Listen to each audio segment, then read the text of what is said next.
This is the weekly lesson for study until the 27th of October. The TV license. It was one of those days where I was grateful for technology. After hearing someone knocking at my door, I opened the doorbell video app on my phone and saw two men standing there. Oh, I thought, either they are trying to sell me a broadband deal for better Wi-Fi, or they are religious. I had to make a snap decision whether to actually open the door, so I thought it best just to ask them who they are using my phone. After all, last time I was lumbered with a heater, toaster, and washing machine. See my lesson from 2 weeks ago from the charity givers. Can I help? I asked while staring at the app and the mic on my phone.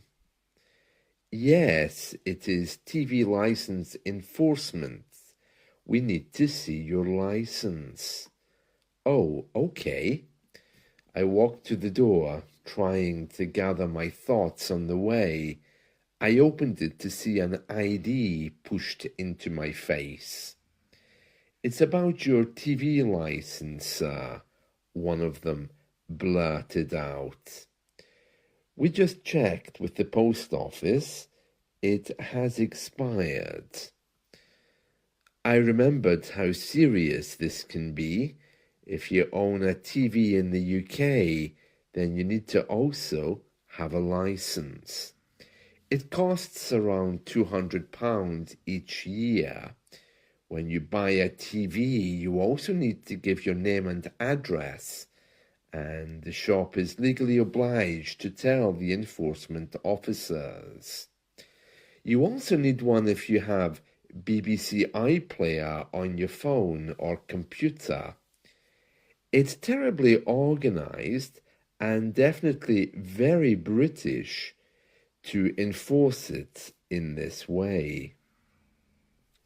I have a licence. In fact, I pay quarterly, I replied.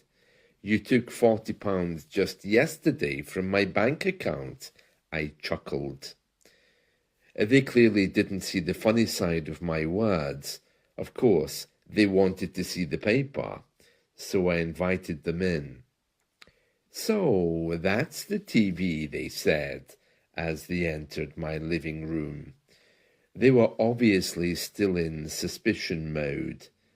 I did my best not to give a sarcastic remark. By this point, I was trying desperately to find my license.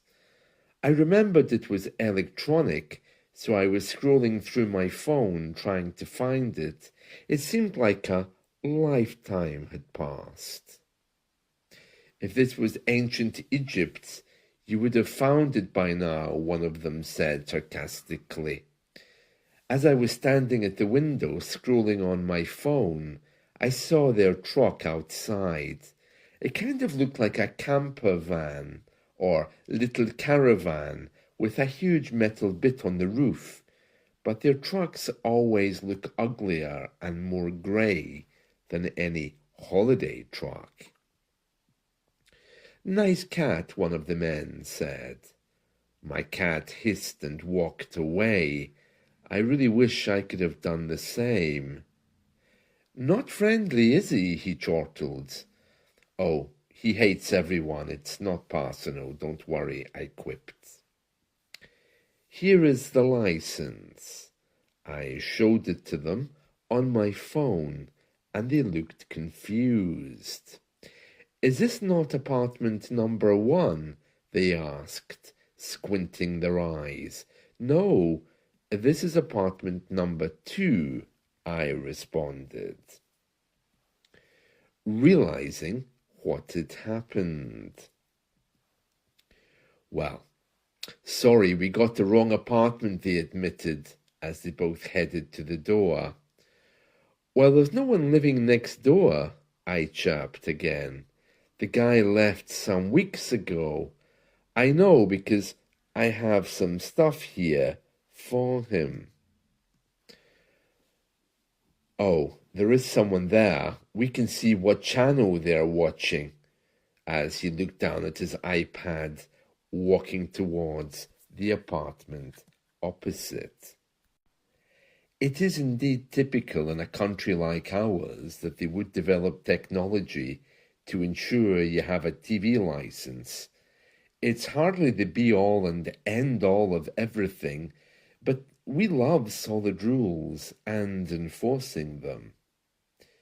Just at that moment, a priest entered my apartment block, and as I live on the ground level, he saw me first. "Did you call for the last rites to be administered?" No," I uttered.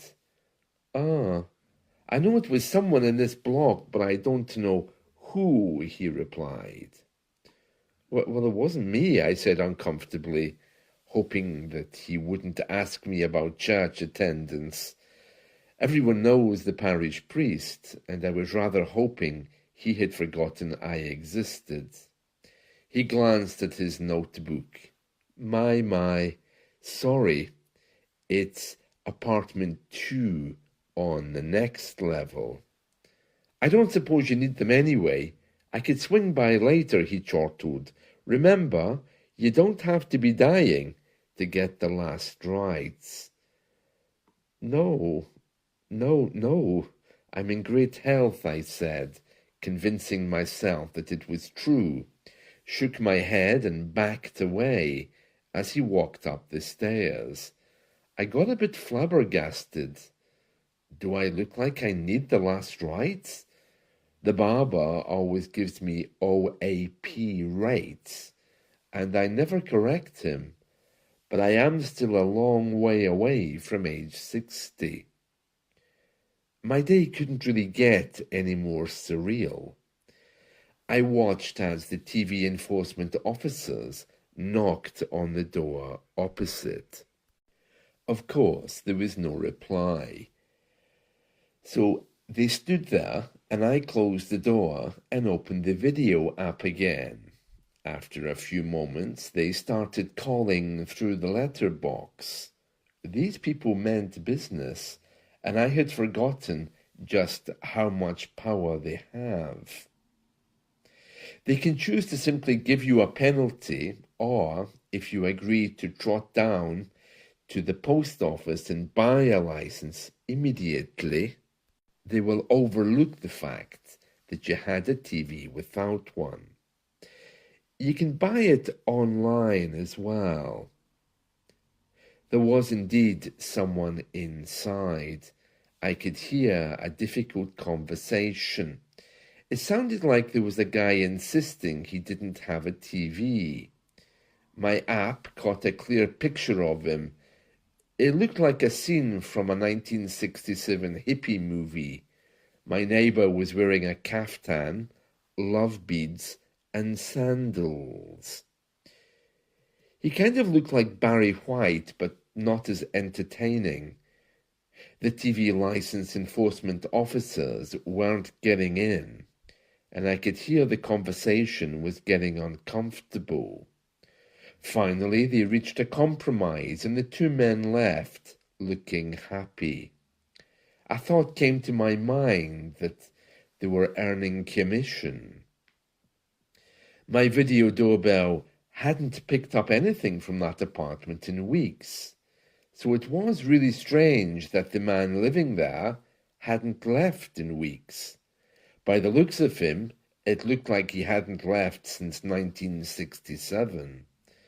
The moral of the story is, get a TV license if you own a TV and live in the UK. They will find you if you don't.